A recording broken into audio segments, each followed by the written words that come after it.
have those days in the past. So glad I made it.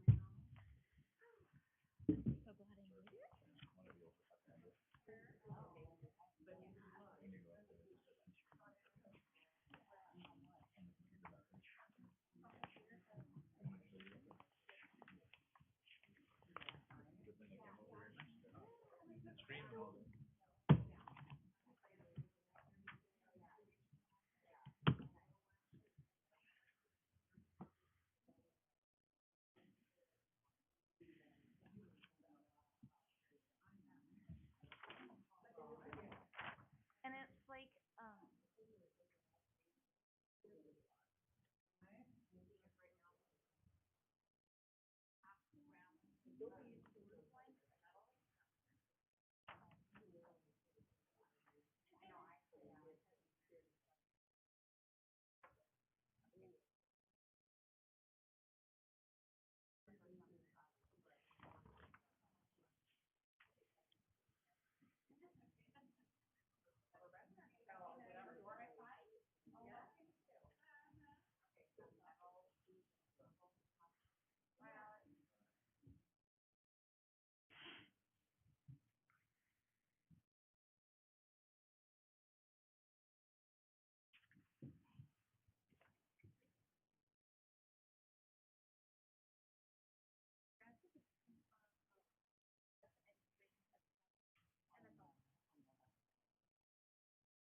do you use this or do you need this at all? Yeah, it's self-defense. Okay. Thank you. You're welcome.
Good evening.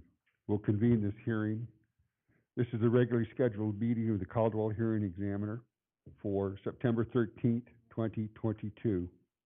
I serve in both a decision-making capacity and an advisory capacity to the mayor and city council. There are two types of public hearings that this commission conducts. The first is a legislative hearing whereby we formulate recommendations on certain land use requests. My recommendations are then forwarded onward to the city council, who makes decisions on legislative matters. The second type of public hearing is quasi-judicial in nature, meaning that the requests are specific to a parcel of land. I am authorized to make decisions on requests for special use permits, variances, preliminary plat time extensions, and planned unit developments that do not involve the subdivision of land. However, any decision I may make tonight is by no means final. Anyone that believes that he or she has been aggrieved by my decision has a right to file an appeal to the City Council. On quasi-judicial requests that involve the subdivision of land, rezones, and annexation, I am authorized to only make recommendations to the City Council, who will make the decision. The hearing procedures, as required by the Idaho Code, are as follows. 1, the staff will first present a report on the application. 2, the applicant or the applicant's representative will then present the summary of the request. 3, testimony of those in support will be taken, followed by testimony from those in neutral position, followed by those in opposition. I will allow the applicant or applicant's representative rebuttal. 5, after the rebuttal testimony is given, public testimony is closed, and no new oral or written testimony will be allowed unless I elect to reopen the testimony. The time limits for testimony are as follows. The applicant will receive 10 minutes. Those in favor, neutral, and opposed will receive 5 minutes, and they'll allow 5 minutes for rebuttal. I accept oral and written testimony from those in attendance, but only if you sign the sign-up sheet to speak. When testifying before me, you must come to the podium, state your full name and address, and acknowledge that you've been sworn in. Oh, we're not swearing in. Address, period. I ask everyone to treat all parties with fairness and respect. I will not tolerate any outbursts, etc. I also ask that those in the room please turn off your cell phones. I am a volunteer hearings examiner and receive a small compensation for my efforts. I am charged by law to keep a clear record of the proceedings, consider factual testimony, and to stay within the city's and the state's rules and regulations. We, the city staff, thank you for your courtesy to us and to others as we move through the process. And moving to tonight's agenda, the first item is approval of the August 23rd, 2022 hearing examiner meeting minutes, which are hereby approved. The section 3, new business. Our only agenda item is case number SUP 22-00012. The applicant, Doug Adams, representing Grand Teton Attractions LLC, is requesting a special use permit for parcel R0308722100. And with that, I would like the staff to make their presentation, please.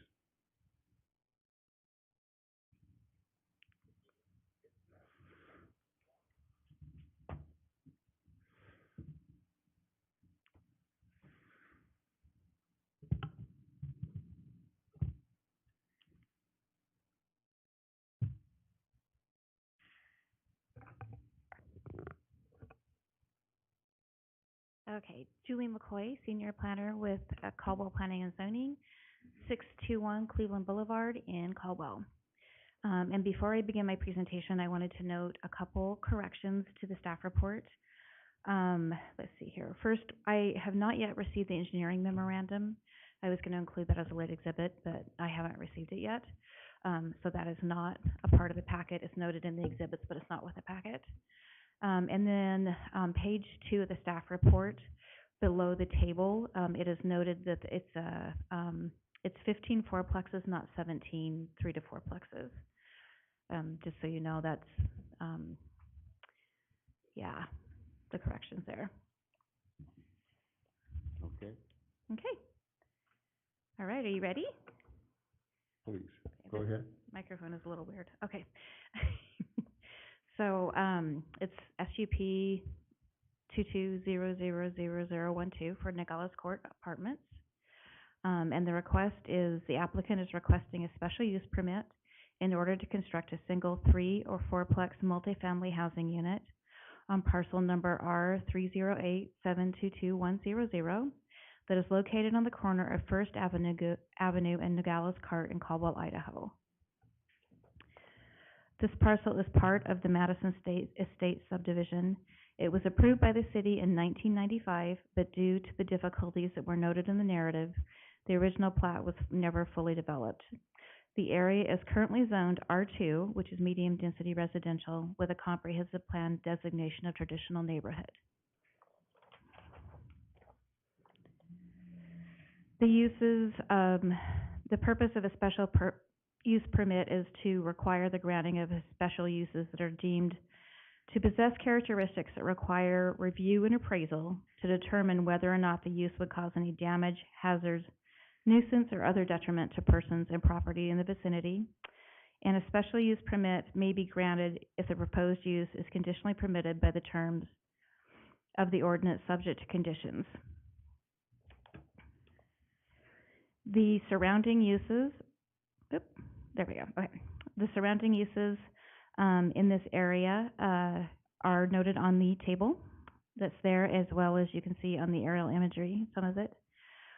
Given the current R2 zoning, the proposed fourplex exceeds the density requirements that are listed in the 2040 comprehensive plan.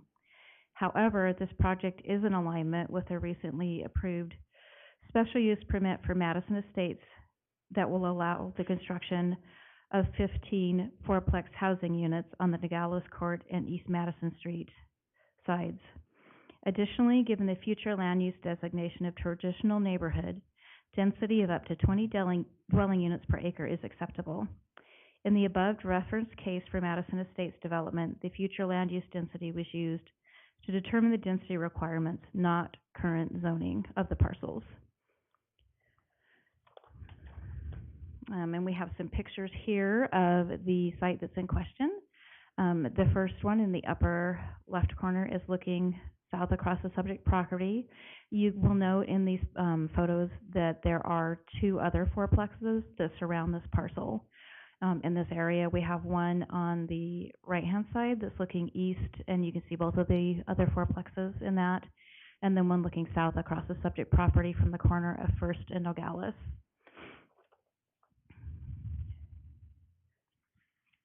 Yes, there we go. Okay. This one is looking south across the subject property from the existing parking lot, which belongs to the other fourplexes. And then this one is just a closer version of looking south across the existing parking lot across First Street at the homes in the distance there. This thing does not like me. If we can get to our other slide, we'll be good to go. There we go. Okay. Okay. So this just shows the proposed site plan on the left-hand side of the screen there of the fourplex. And these show proposed elevations. And then our next slide.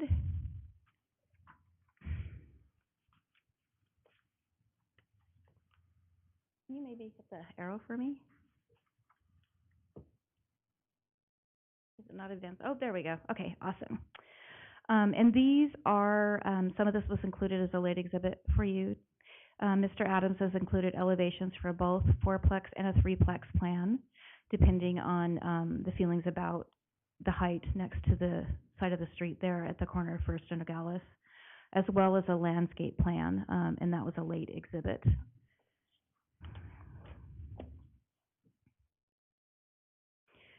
Okay, and as far as the comprehensive plan component, this project is well supported by the 2040 comprehensive plan and is a good fit for the area, given the adjacent multifamily housing that is located to the south and the east of the subject parcel. The development will blend well with the Madison Estates fourplex development that will be located on the remaining undeveloped lots that are part of this area. The concept plan shows that the design will meet all required setbacks and provide adequate parking. Additionally, the proposed 3 or 4-plex fits well with the future land use designation of traditional neighborhood and will benefit the citizens of Caldwell by providing additional housing opportunities. And I just put on there too the traditional neighborhood description from our comprehensive plan for the prescribed areas and density. As far as essential services, connection to city water and sewer are both located on and immediately adjacent to the subject parcel and will be connected to provide service for this development.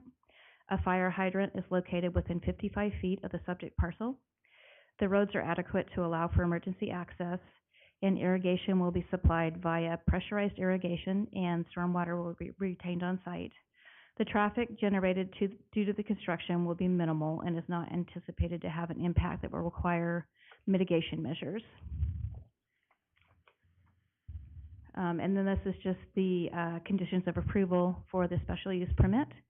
I sent that to you in the form of a development agreement. We haven't quite decided if we want to do that or just the special use permit, so I'm going to talk to Steve more. He's out at a conference this week on Monday, but all the conditions are there for you to look at if you'd like. So, and that is the end, and I now stand for questions. Thank you, Ms. Coy. I have a number of questions. Just working my way through, the application is for either a 3 or a 4-plex. Correct. Is the parking, or is there parking available for a 4-plex? Yes, there will be, let me look at the site plan here. Go back to that. So the proposal is to have a total of 7 parking spaces, and per code you need 1.5 parking spaces per unit, so that will be adequate. And is that the code, or are they asking for an exception to the code? I believe the code is 2 per unit. 2 for a single family dwelling. For multifamily, it's 1.5. Okay. Something not mentioned in the staff report, but it came up in the property is joining this that we ruled on recently is the floodplain. Does this have to meet the floodplain requirements for Yes. elevated base flood elevation? Yeah, it does have to do with base flood elevation, and I did not realize that when I did the staff report, and so yeah, that was left out. Okay, make a note of that.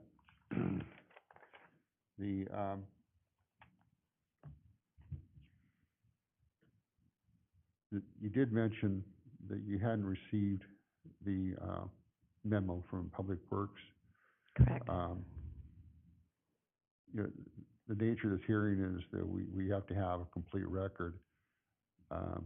I'd like to hear from Mr. McDonald on that as far as recommendations, conditions of approval from Public Works.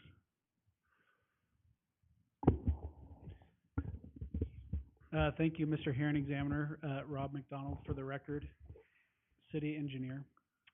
I did speak with the plans examiner, or our plan reviewer in the engineering department, probably, I think it was last week. And he had mentioned to me that the only requirements the city has, that the engineering department has with regards to this development are improvements on curb, gutter, and sidewalk if there are any sections that are damaged that do not meet ADA compliance, and also the ADA ramp on the corner, if that has to be upgraded to meet current ADA standards, then that would be a requirement as well. All other typical requirements are applicable as were mentioned in the staff report regarding stormwater, utility connection. All of that is per city code, but there is nothing else unusual or that needs to be noted at this point. And does Public Works administer the floodplain ordinance? That is correct. It is my understanding that this corner lot is actually not in the floodplain, but in the event that it is in the floodplain, city code requires that they go through all the proper steps as they file for their building permit, and so that's going to be required if that is applicable. Yes. Thank you. There are other issues. You know, we have kind of a boilerplate statement from Public Works on these kinds of applications, or the sidewalk condition and ADA condition, the only two that wouldn't be like boilerplate type conditions. Yeah, there's nothing else. There's nothing else there's nothing else unusual that's not part of the boilerplate conditions for this development from an engineering standpoint. Okay, and it's stated that the stormwater retention or stormwater would be retained, and that's doable, given the site plan? You think that it can meet the engineering code on that? Yeah, and that's part of the stormwater manual requires that stormwater is retained on site, and that would be reviewed and verified during plan review. Okay, and a piece of testimony we have, a letter, I'll pull up here, from Ms. Teresa Bright, talks about essentially a problematic or failing water system. Are you aware of that, or is there an issue in city water supply? I am not aware of any failing water system. I know that the city potable water system is not failing. If there's an irrigation issue, I am unaware of any issues that may be out there. Okay, and her letter dated September 7th. Let's see.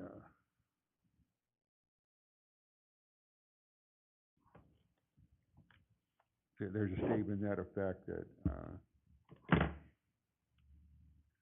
there states there, if you walk around the block, there's several considerable water leaks from the irrigation pipes that need desperate attention. So I guess the reference is to the irrigation system. Is that something that is regulated and or supplied and maintained by the Public Works? Mr. Hearing Examiner, I'm not aware of any imminent problems there. If it is a problem that is on a city-maintained irrigation system, then it would be the city's responsibility to come and correct the problem. I work very closely with the irrigation department and the water department, and I'm not aware of any city irrigation issues at this location. The other option that it could be is there are a lot of private irrigation systems throughout the city that tend to have issues, and those issues are the responsibility of the property owners or the HOAs that maintain them. But we would be happy to investigate this further, and if there is an issue that would be exacerbated or worsened, I guess I would say, by this development, then this developer would have some obligation probably to correct that. But like I said, I'm not aware of any problems. And in as much as they plan to tie into the irrigation system, if there are issues, then some of those issues may have to be addressed if they are the responsibility of this property owner. If they are on other people's property and it is a private system, then it may be other property owners' responsibilities to correct those problems. Thank you, Mr. McDonald. And is it the intent of Public Works to supply a memo to that effect, or is there one in the works? Or, you know, it's been cited in the case. We need that to complete the file. Well, I don't know if my testimony is adequate. We did not provide any memo to that effect because we were not aware that there's any irrigation problems out there. But after this, we can certainly go take a look and see if there's anything that is a city responsibility to correct. Yeah, and I'm referring to the whole package that we generally hear from Public Works for all the conditions of approval. Yeah, and I don't know there should have been a memo submitted, and I'm not sure why there wasn't, or if it was lost in the mail somewhere. I don't know, and so I can check on that. So this is abnormal, that there's nothing in the staff report from engineering. Usually we submit at least something that states our requirements. Thank you, Mr. McDonald. I know you're not the party who is directing that memo, but it does leave the record incomplete, and it puts us in a position of having to consider something that's not before the public. That's my concern here. So thank you very much. So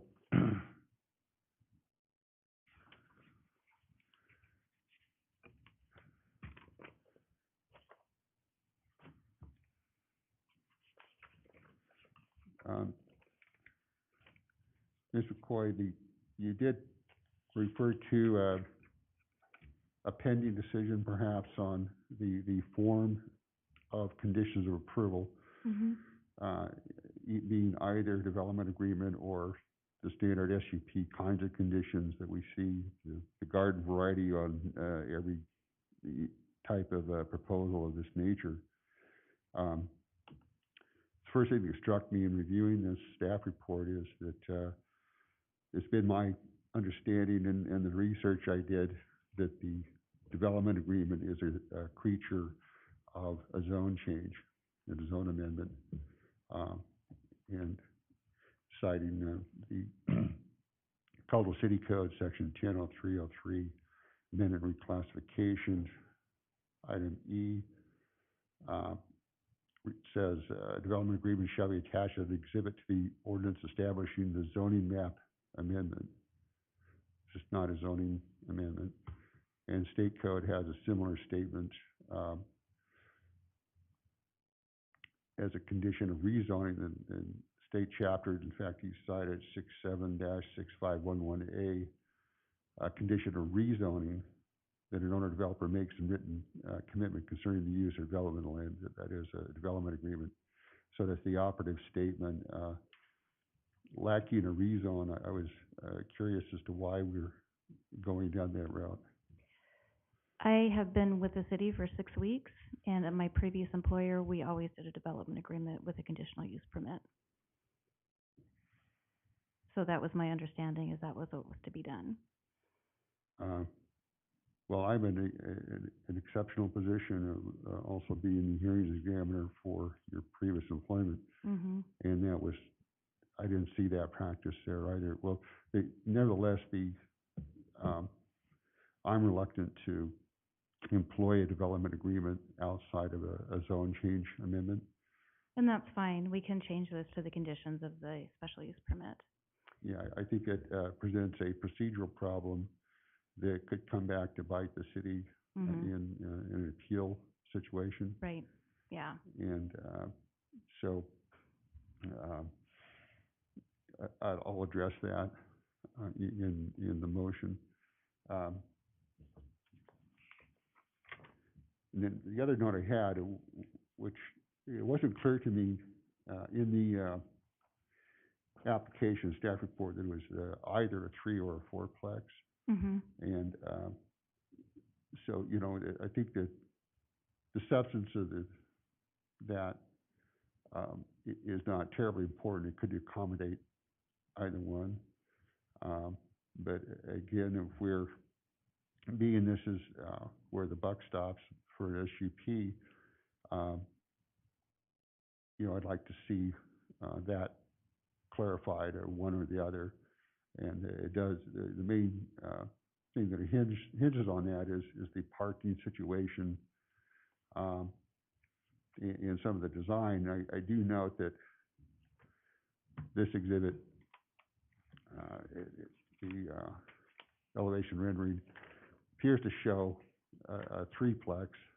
I can't say for sure, but you know, I was kind of struck by that, lacking the mention of you know, 3 or 4-plex in the staff report, unless I missed that, and it wasn't reflected in the floor plan.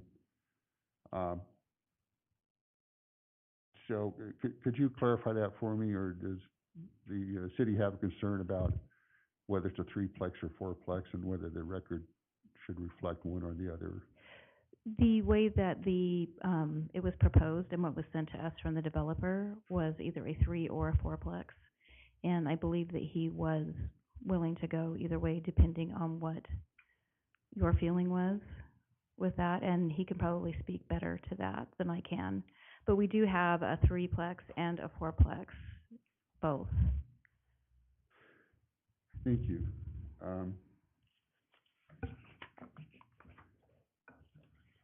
Just review my notes again here. Okay, before I move on, I do want to introduce the exhibits that I received tonight. The first one being the landscaping plan, Area 1, L100. which I received actually in an email earlier, but called this exhibit SUP 22-12-2. And these elevation renderings were also submitted, but they were in the staff report, so I'll ignore that. The second piece I received from the applicant is the permit to construct fourplexes in individual lot and zone from SUP 5899, and label this exhibit SUP 22-12-1. And with that, I thank you, Ms. McCoy, Ms. McDonald, for your testimony, and I'd like the applicant to make a presentation, please.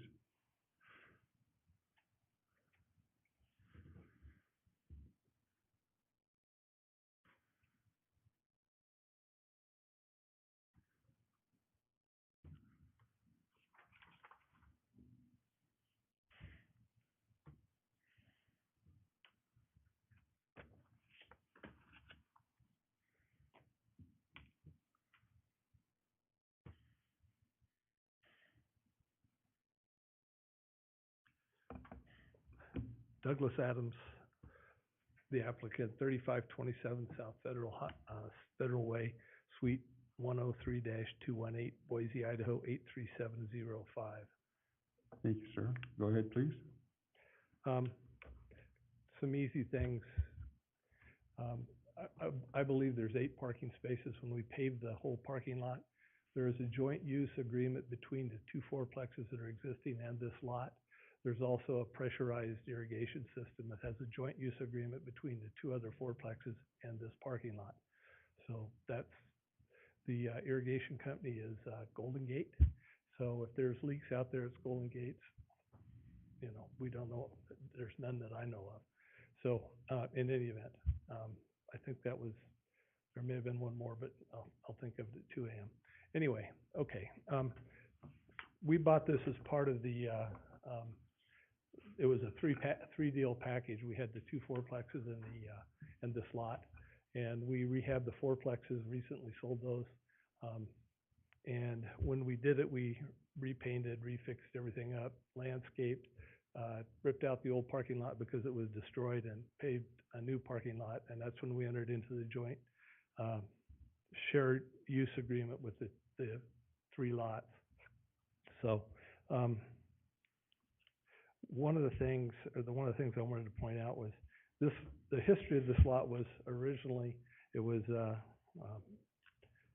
subdivided and platted in '95, and then based on the city changing the lot requirements for fourplexes, the owner did a lot line adjustment in '99.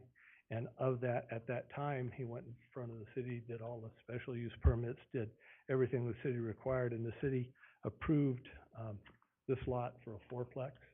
And they lost it because they didn't pull their permits within the year and a half or whatever it is that they were required to. So at that point, it went back to, the county couldn't do anything with it because of the size of the lot had been changed. So it remained the same size as it was when it was done with the lot line adjustment. So in any event, at that time, the city gave approval for 17 fourplexes and 3 triplexes for a total of 77 units on the whole project from stem to stern.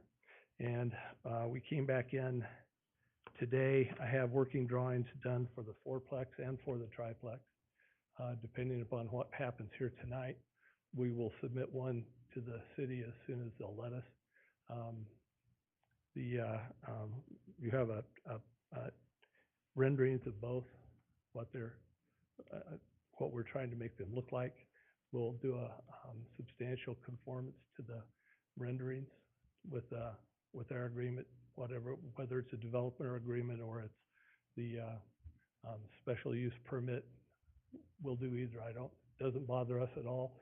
This is the only part of the land that is outside the flood zone.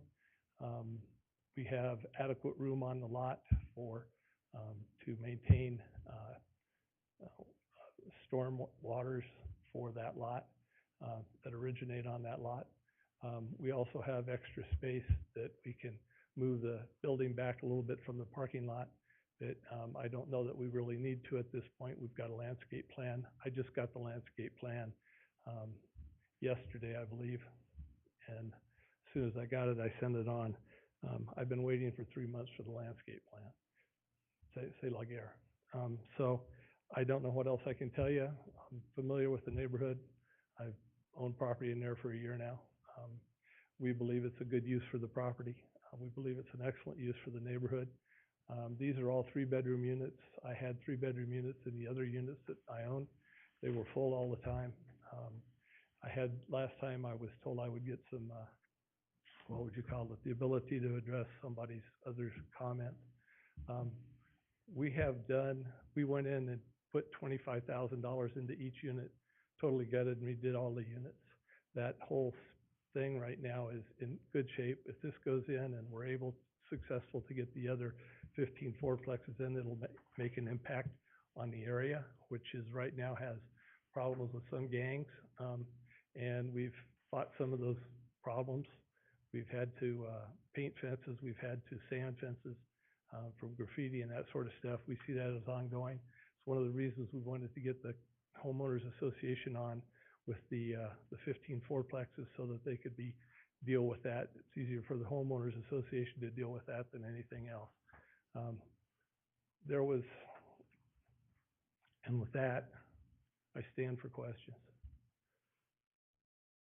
Thank you, Mr. Adams. I'm just reviewing the elevations here. I'm a little bit confused. The floor plan is the same for all 4 units or all 3 units. All we did, the difference between the 4-plex and the 3-plex, we took one side off. Okay. So, well, it's the orientation of the structure. Looking at the landscaping plan, the orientation seems to be to the south. Is this indeed the south? that's the parking lot, yes. Yeah, and when I look at that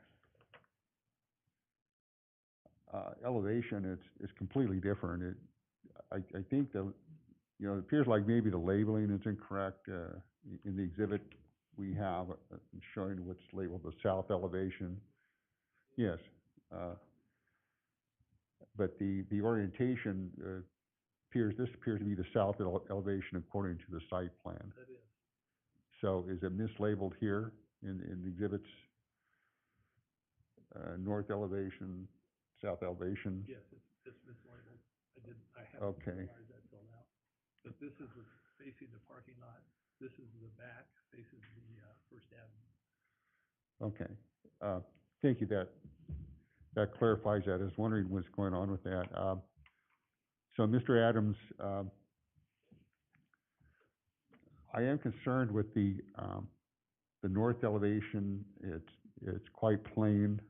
This is the public view of the structure. There's not a lot going on there. Does one of these exhibits show that north elevation? I don't believe so. I think that all the renderings were of the front and sides, oblique Right. angles. Yeah, the isometrics. Exactly. So it's plain. It doesn't present much to the city front as the the view from the street. There is some nice lawn there, a couple trees and some bushes and stuff, but this is given that we're in an SUP, we're trying to elevate the design through the SUP process, and I'm not seeing it here. The same with the east elevation. Look at this exhibit. It's this is like junior high school stuff. How to design fourplex.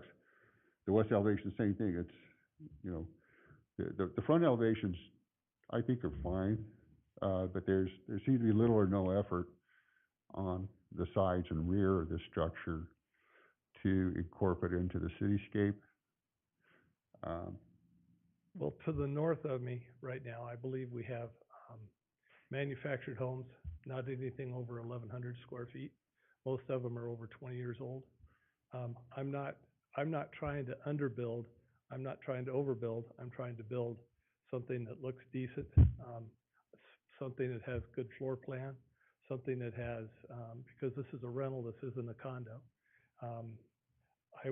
We can do some more stuff to pop the back, maybe put pop outs around the windows, do something like that. Don't have a problem with that. It's just that the people that rent these things are not what I would consider to be upper or middle class white collar.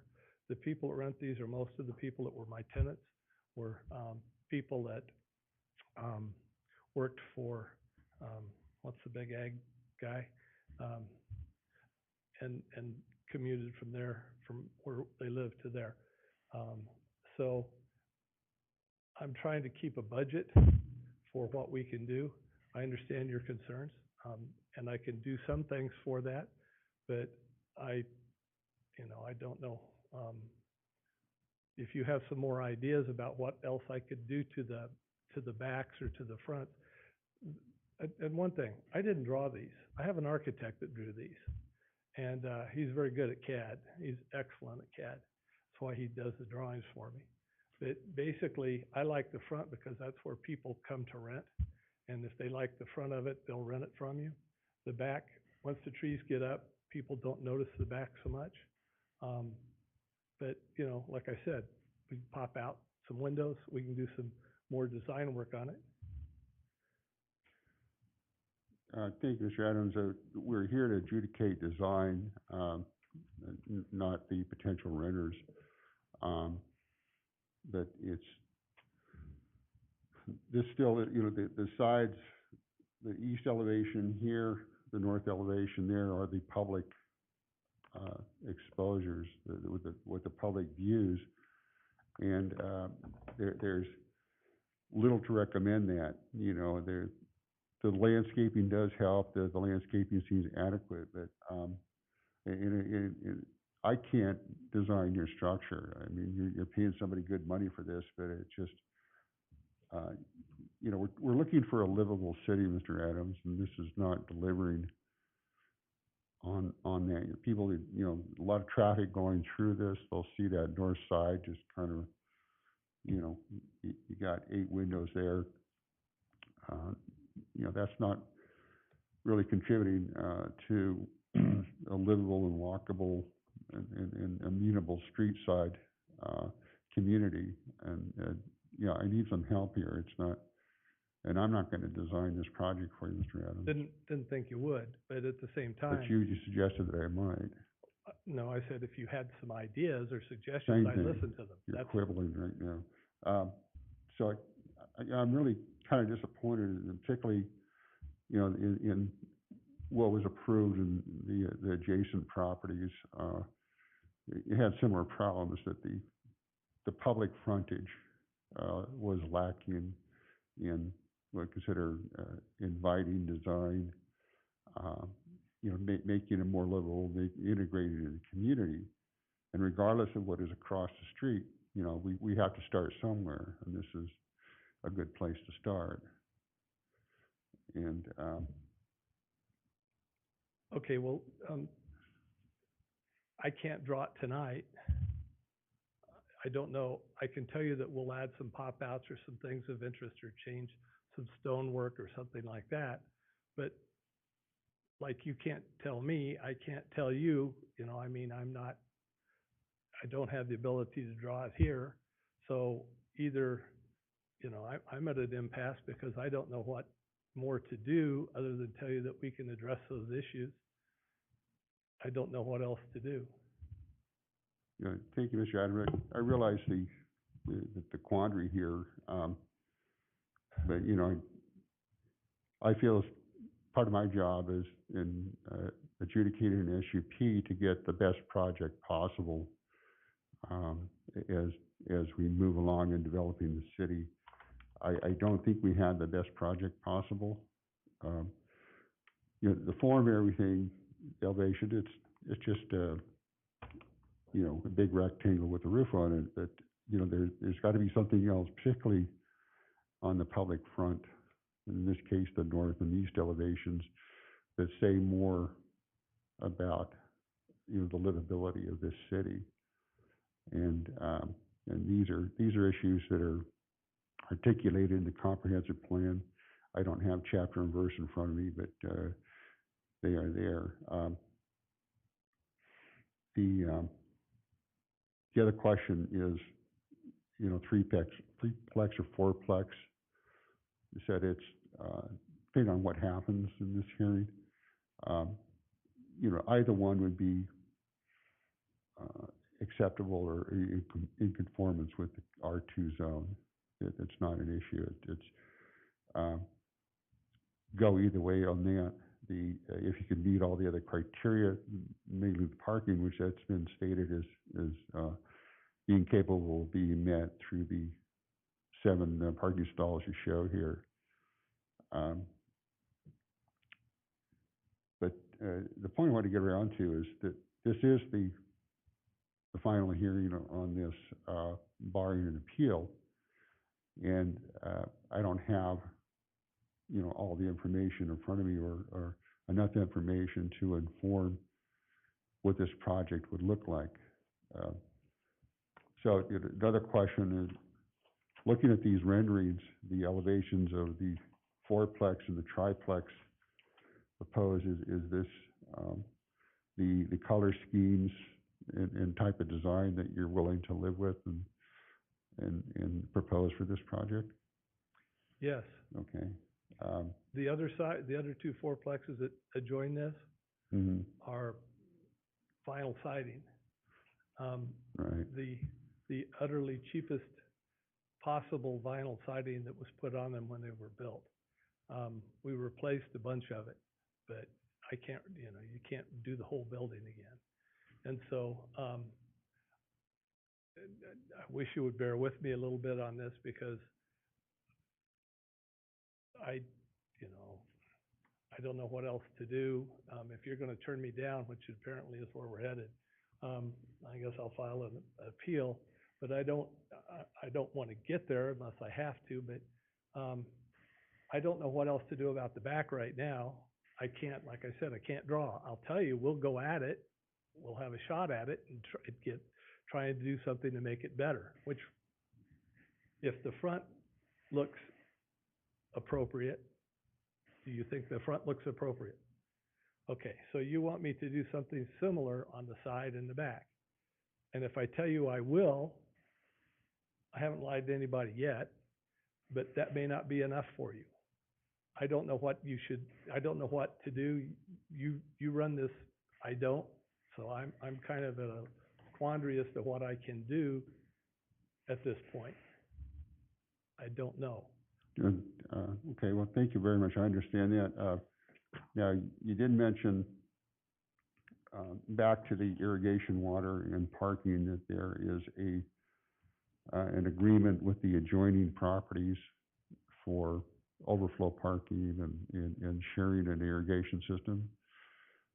The parking lot we put in, we had 10 spaces for the 2-story building behind. We had 2 additional spaces for the building, the single-story building, and it had 6 out front. 5 out front. So that gave it 7. And there you go. So count them: 1, 2, 3, 4, 5, 6, 7, 8. There's 8 spaces there that we put in, and you can see it. It's right in front of you. I'm sorry, I didn't realize that. Anyway, so that parking space, both the owner of the building, the single-story, and the owner of the 2-story building, 2 different owners that bought them, once we put them on the market, have signed agreements to with that parking lot for maintenance and for parking. And so the units that are assigned to it in that agreement, you can count them, you can see them. Those are for those buildings and their tenants only, but everybody agrees that they have to chip in for maintenance on the parking surface itself. The Can that go up just a little bit? So I can get to the corner? No, you're fine. Just go up a little bit. I was trying to see the corner by the fence. Right there where his arrow is, right in the corner, is the irrigation box for the pressurized irrigation. And that goes to the midpoint of the parking and then turns and runs along the side of the single-story building and comes out over in front of the parking that's for the vacant lot. So that, and there is an agreement on that. Everybody has to chip into the cost of the electricity, and so that's all signed, sealed, and delivered. Thank you, Mr. Adams. The aerial photo that we're looking at shows a red vehicle parked in 7 stalls. Are those the stalls that are shown here in this exhibit? Are they one and the same? Yes, sir. They are the same, except there's one more of them than that shows. Okay. There's 8 of So them. where does that leave us with the 3, assume the permitted, this application of the 3, are we all good with the site-wide parking? Yeah, there's the parking lot was set up that the parking lots are 19 feet, which is code. Yeah, okay. The parking spaces are 19 feet. There's a 24-foot space between the end of the parking lot and the next parking lot over. Then there's 19 feet again, and then we have the curb stops in front of all of them along the way. So there's 5 more feet to the front of the 2-story building. There's going to be 10 feet between the red car and where this building is going to be built. And so we have our setbacks. We still have 20 feet left in front on the north end of this building, the plain end of the building. We have 20 foot in there, which is 20 by 50, I gotta think here for a second, 52 or 54, the width of the building. So that's 1,000 feet in that space. So we could either slide the building up or we can use some of it for retention. So we've got extra space left over. One point I considered pushing the back of the building as far as we could up against the setback with the 15-foot setback on top of the what am I trying to think of? The rear yard setback? Yeah, and then that would have left an area in front that we could have done more with in terms of we could fence some of it off. You'd have a kids' play area, you know, for little kids, and there's a lot of kids in this. 3 bedrooms are what everybody's looking for, and once you build them, you get a lot of families, and so the buildings that are there are mostly all families. I think I have maybe 2 adults that don't have families. Everybody else I know, when I left it in May, when we sold it in May, it was families. So we think that that's what's going to be in this building. That's why we did the 3 bedrooms, because there's a huge demand for 3 bedrooms. And affordable 3 bedrooms is another thing that's a huge demand for. I know I can get $1,800 a month for this, and that's low. The average 3 bedrooms going $2,200.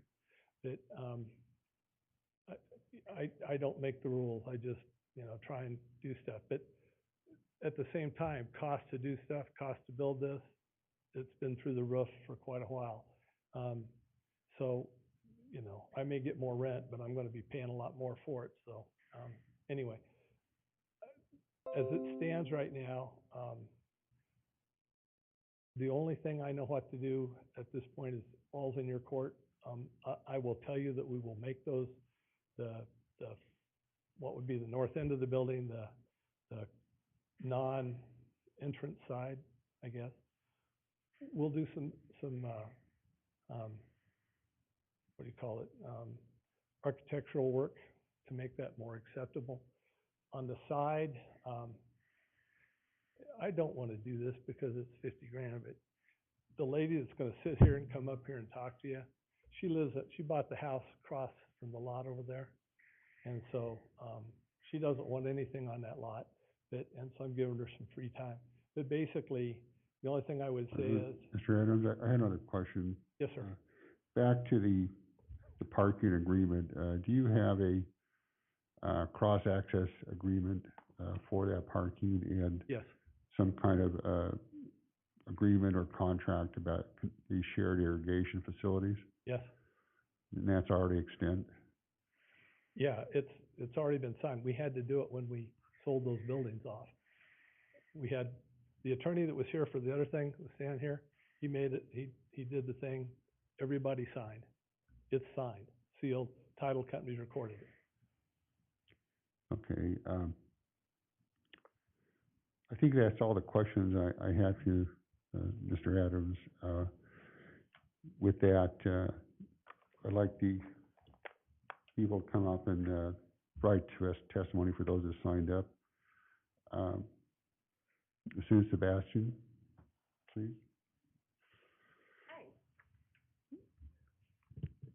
I'm back. Sue Sebastian, 1415 Lurie Lane.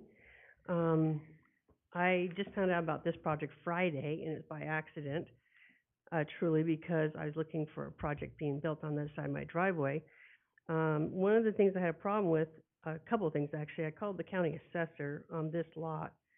And according to the legal description, which is not on any of the paperwork I could find, the Deanna over there is telling me that those two buildings and that lot are all one parcel. So unless there's a deed or a plat map changing this thing, I don't understand how they could sell off the two buildings. More importantly, if this is going to be a part of the Madison Estates, it's not even contiguous with what's already going to be built on the other side, which was the 2109 SUP. So that was my first problem, is I don't know the legality of what's going on here with this lot to begin with, and that those two buildings were just sold, like I said, in May. The other problem I have is those two buildings are totally different looking buildings, and he's right. They are vinyl siding, 4 and 12 pitch on the roofs, about 25 foot tall, and there is no patio or deck on the building that's closest to the Madison Estates that we're working with. No open space at all. It's just a 2-story building. There is 2 patios on the lower level, and then there's a 1-story building out on the side towards First Avenue, I guess, that has 4 units in it. There's 4 parking spaces in front of that one. There's a total of 16 if you count the adjoining driveway there, the one towards the building. He was mentioning there's 8 spaces. I went out and physically went and measured that, and there's not 26 feet for the driveway, and the 2 installs, that little blue car there, I don't even see how they're going to have to back up all the way back the street, technically, if they ever fill up this place, because I don't see any turnaround or backup space for those cars. That's legit. The spaces were 9 by 19. The curb bumpers are at 17 feet. The width of that is about 23.6, and so the stalls are not 9 by 20. The other drawing you're seeing for the new building, these parking stalls will butt up to a curb, and there'll be a 5-foot curb and a planter. I suppose it's 5 feet to the building. So part of the problem I have is if there's any relationship to this 21-09, there is no continuous pathway through to that project, because now some other owner owns those 2 separate buildings. They're going to look entirely different. I don't know how they're going to do an agreement of maintenance for this whole project, because it's in pieces all over the place. And then the other thing was, it is in the floodplain, because my house is in the floodplain, and it's back up around 3rd Street, and it is in the floodplain, the backyard is. So I was notified by the city when I was building my house. So I would have to disagree and say that that lot is in the floodplain, and so are those existing 2 buildings that don't meet requirements right now.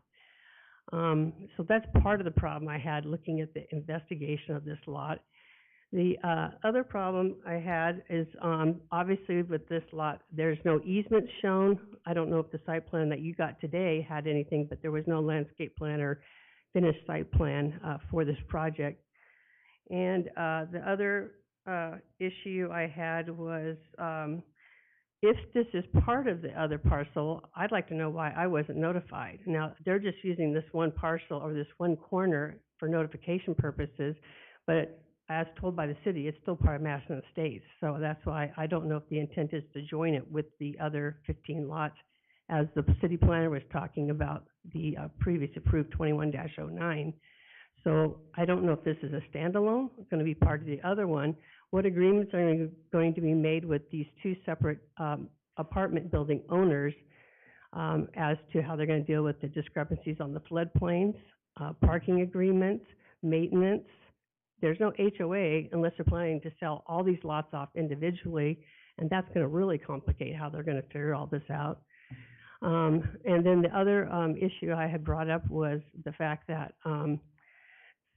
these two buildings that they have out there right now, I ride my bike through there all the time, and I know the conditions of the property. I've been watching it since I've lived here. I've been here 4 years. Is that he may say that the people renting it aren't high end, but at $1,700 to $2,500 a rent, I can tell you as a nurse, I bring home $1,900 a paycheck.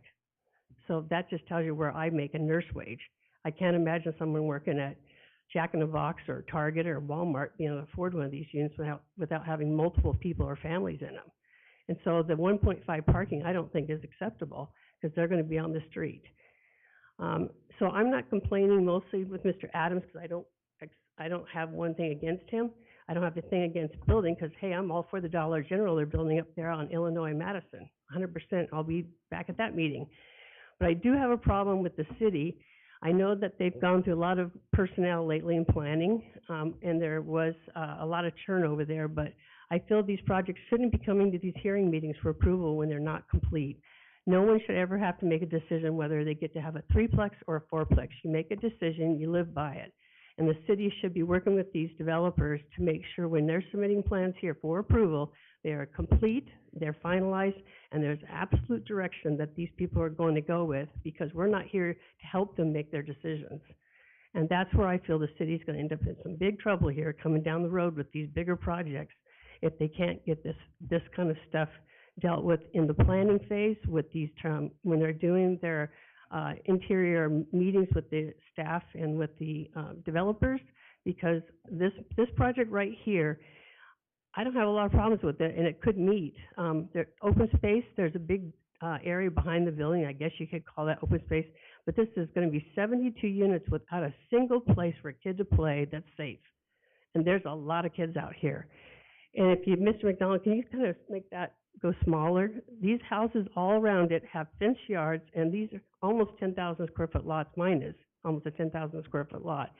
And so the kids play in their little locked gate area. But this whole project here in Madison Estates with 72 units virtually has nothing for a child. And that's my problem with the area. And I don't know if they're proposing fencing around this new project, because again, the site plan didn't show any indication of that, along with any of the easements.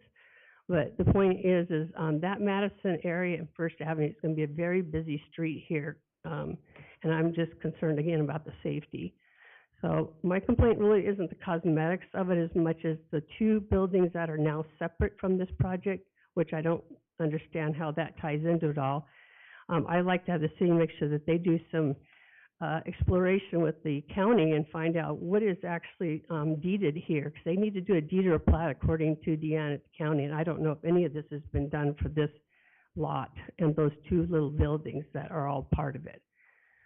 And that's basically what I want to say right now. I'm not against it. I'm just saying I don't think it's ready for approval, and I don't think that the city finished doing their work on this before they gave it to you. Because it's not your decision to figure out how to solve a problem, like how to develop a property. So I'll be back. Thank you. Thank you, Mrs. Bastian. Next we have Teresa Bright.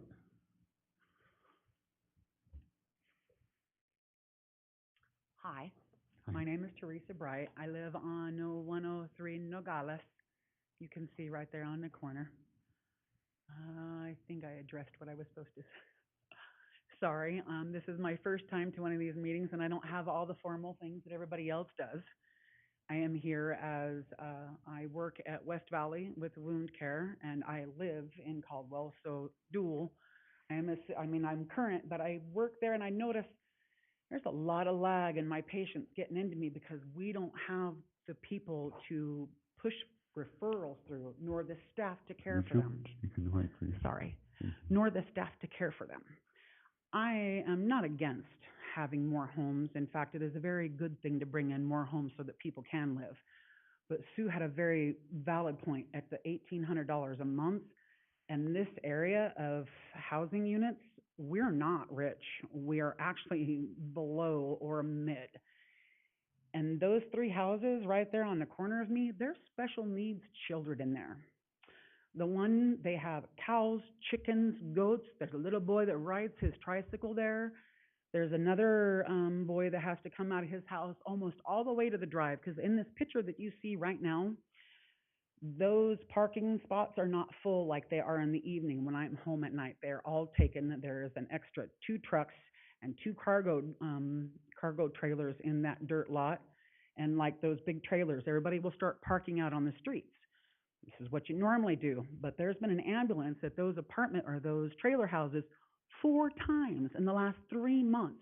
And big trailers that people pull the RVs behind their trucks or double park in, that makes that hard for people to access.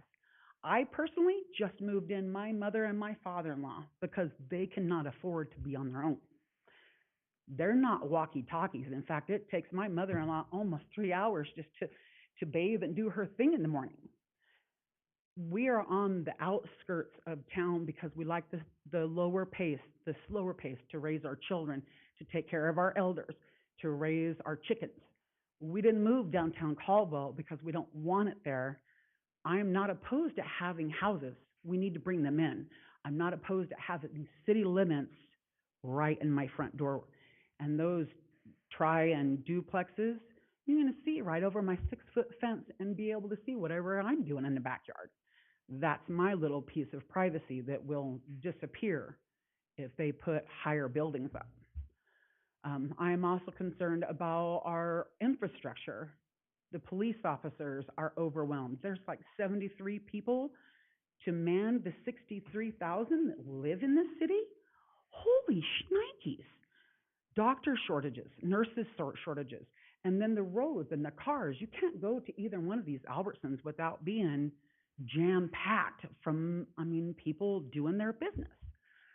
I like the idea of bringing in better affordable housing, and that 18 is not from what I see, but I want our infrastructure to catch up. Otherwise, we're just going to be ended up shoving 20 pounds of flour in a 5-pound bag, and these people are going to sell it, move on, and we'll be left holding the bag.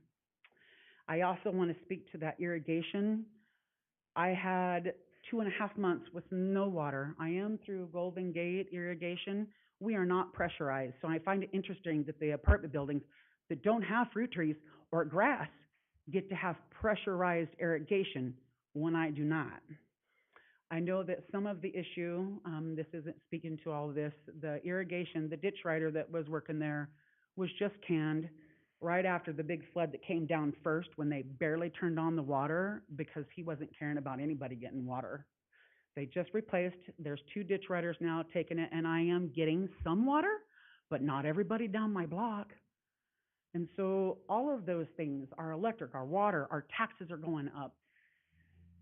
We're not going to be able to keep up. And I only have room for my 2 in-laws, not my whole family. I know there was another point I was going to bring up, but I don't remember what it is now. I'm sorry to ramble. Thank you guys for all your time. Thanks for your introduction. Thank you, Mr. Brighton. Appreciate your testimony. With that, I do have some questions of staff, and then we'll allow for rebuttal. Some of the items brought up, particularly Ms. McCoy, the parcels, the status of the parcel in question.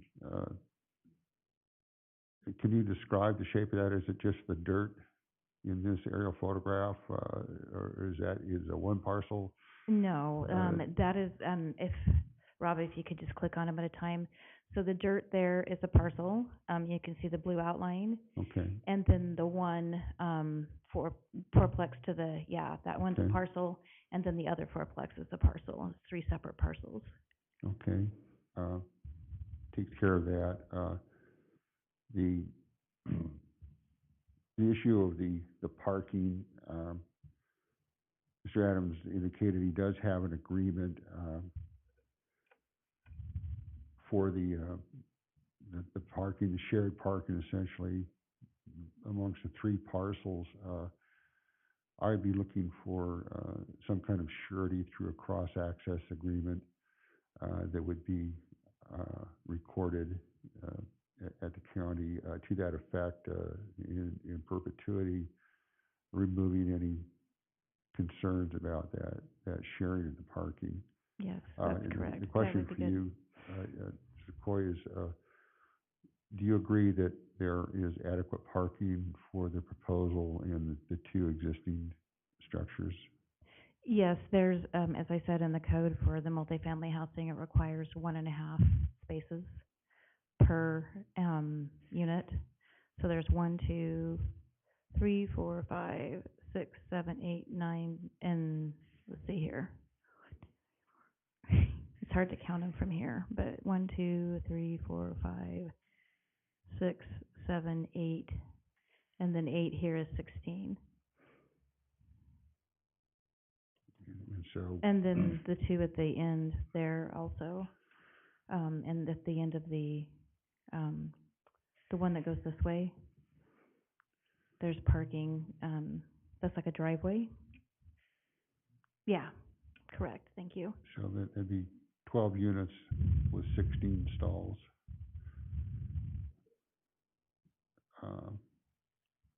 So that's, by my count, that's 18 at 1.5 each. Is that correct? Yeah, and then there's the two where the driveway is also at the end of So the, we call those compact stalls, I guess. no, the driveway at the end of the building, right there. Oh, I see. Yeah, that has 3 parking spaces in it as well. And I see ADA striping there. Is that apparently at least one ADA stall? Is that I didn't count all that. required to meet the code? What? The ADA requirements should be met in addition to all that. Yeah, it's 1 per 25, I believe. Okay, thank you. Mm-hmm. Something that it's kind of been alluded to is a homeowners association agreement. I asked the question that typically, for one unit here, do we look at HOAs, or is that on the owner, or would you recommend that as a condition of approval to have some regulated methodology for maintaining the exterior portion of the site?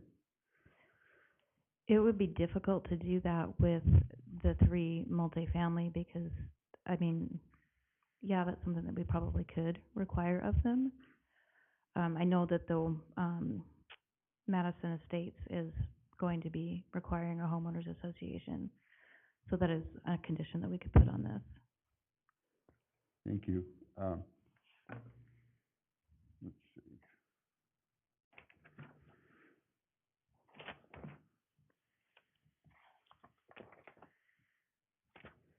Thank you, Ms. Coy. That ends my questions. Okay. I'd like to give the applicant the opportunity for rebuttal, please. Mr. Adams? Douglas Adams, 35. 5 minutes, please. Okay.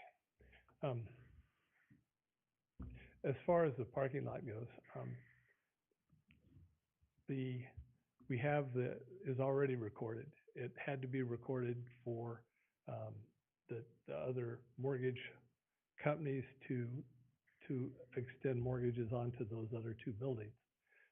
They wouldn't do it without some kind of access agreement, cross-access agreement for using the parking lot. And in doing that, they had to agree to pay for their fair share based on the number of parking spaces in front of their building. So that would mean that the building to the south has the 2-story building. I think I count 10, maybe 9 spaces. We had a disabled person that was using the handicap space all the time. the parking in front over on First Avenue was misstriped. If it was striped at 9 feet, it'd be 5 spaces. So there's 7 for that building. There's, that's gonna have to happen once we replace the sidewalk out in front of it, because that's gonna happen.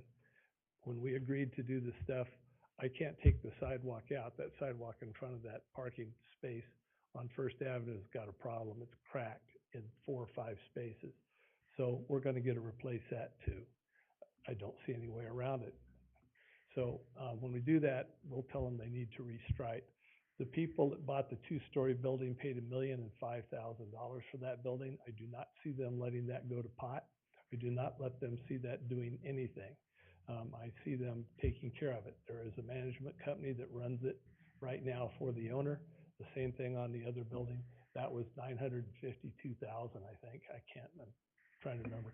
Anyway, I think it was $952,000 for that building. That owner also has a management company that maintains that space. With the management companies, you have a better chance of having things be taken care of because that's what they're paid to do. So as far as that goes, the concerns that I hear is I have a lot of the same concerns. Life isn't exactly like the way I hope for it, but that I can't do anything about that. As far as the fourplex goes or triplex, I was just being open. I can do fourplex. I'd like to do a fourplex. It'll let me do some more for the windows in the back or for the windows on the side. And that's, you know, that's worth $50,000 more with the fourplex as opposed to a triplex, just brass tacks. So that gives me more room to play with whatever I need to do to the exterior of the building to make it dress up. As she said, the other 2 buildings are not really dressed up, but I can't do anything about that. We did what we could. We painted them, we cleaned them, we fixed the siding. We did everything we could to them at that time. It is what it is. As far as homeowners association here, I can't make the other owners join a homeowners association or put their buildings into it. The city can't make the other homeowners or the other building owners do anything about it. I have no control over that. I can do what I can do, but I can't make them do anything. As far as that goes, if you have any more questions or anything that I can answer, I'd be happy to do it. What I can. Thank you, Mr. Adams. Appreciate testimony. Just back to the HOA. So you don't think that's feasible? What is your plan for the maintenance of the external aspects of the building? Well, right now, each of the building owners is responsible for maintaining their building, and we've left them in good shape, and we gave them an additional $25,000 each in escrow to pay for additional siding fixation. I bought a ton of siding. We split it up between them. They were going to have their guy fix it, the stuff that we hadn't. And so everybody's, I'm counting, I guess, on people taking care of their capital. It's probably the best thing that can happen. You're not going to let $1 million building go downhill. And I don't see that happening. Do I have any way of guaranteeing that? No, I don't. I don't control them. But if they're investors, they're going to take care of it. Thank you, Mr. Adams. Appreciate it. With that, I'll close the public hearing and get to the analysis of this. This does find support in the comprehensive plan. I agree with the policies found in the staff report about the value of this. I do consider this a good land use in this position. You know, it's going to develop in some form with residential uses, and I consider that a good thing to provide that type of housing in this location. And the baseline is that this is the right place for a proposal like this. Um, for the most part, the findings in regards to the ordinance I also agree with that. I don't have a critical piece of evidence. It is the memorandum from the Public Works. That's a shortcoming here, even though we've had a discussion to the effect that there are requirements for maintaining the public sidewalks, curb gutter, the street sides, entryways, and so forth. But I'd like to see a detailed memo for that and any other issues that Public Works would have, and part of the record. The hesitation I have there is that in a hearing of this nature, the public record should be before the public and complete at the hearing before a decision is made. And moving on from that, I would like to see that there are certain items we've talked about, for example, the cross-access agreement, considering the parking for the 3 residential structures. There should be something addressing that and requiring that to be nailed down. My major concern here is with the look and feel of the architecture, the lack of character that would enhance the street side, particularly the northwest side and the east side, the street sides of this proposal. And I'd like to see more there. And I think in general, the applicant is on the right track with the elevations that we have in the staff report, showing a 3-plex and a 4-plex elevation. That these are for the south side, and they don't really face the street. They don't acknowledge a place in the community architecturally. And I would think it would benefit this project to have some kind of tot lot or facility for children.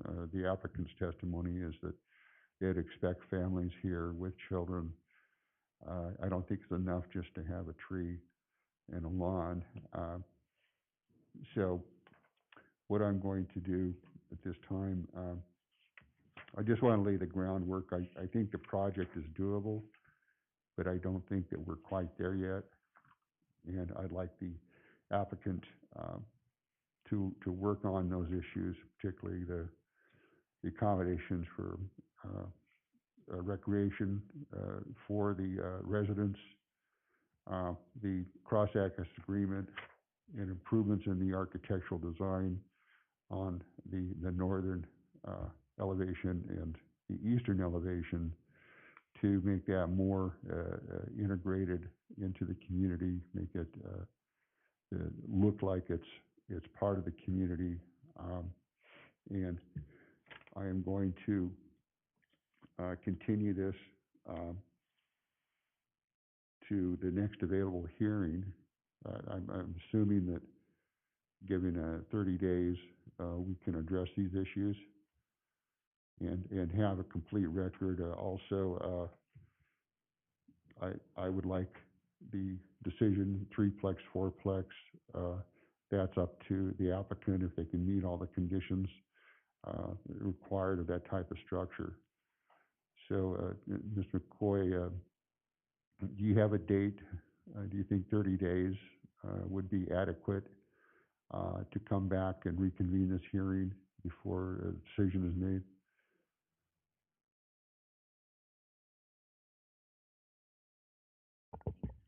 Yes, sir, I do. Okay, well, let's do that. If you can, put this on the agenda approximately 30 days. I don't know what the date would be.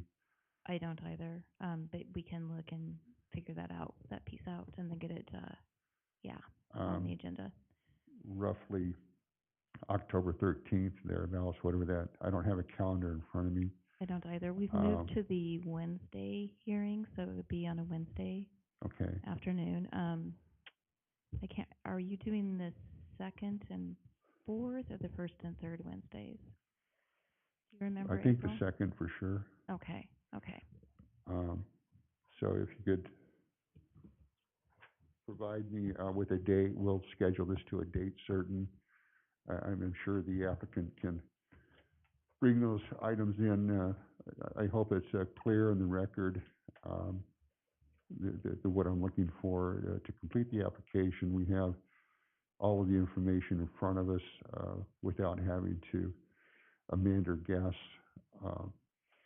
Also, for the staff, I'd prefer to see the staff report amended to provide conditions of approval to an SUP as opposed to a development agreement. Yeah, and I will do that at that time. And I just looked, and it looks like, you would be scheduled for the 12th of October. And so be it. The 12th of October, we'll Yeah. hear this at that time, hopefully. But I'm sorry, the hearing is closed, the public, pardon? An afternoon meeting, is that correct, Mr. They will Quinn? begin at 1:30.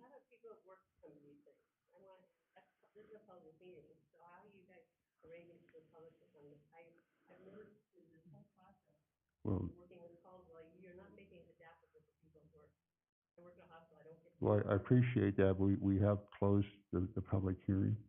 And, I suggest that you talk to the staff about that, at a more convenient time. So you said the 12th, October 12th? That's correct. Okay, so we'll reconvene this at October 12th, and hopefully we'll have a complete package and address these issues that I brought up. And with that, I'll close the hearing and adjourn the meeting. And thank you very much for your participation. Sir?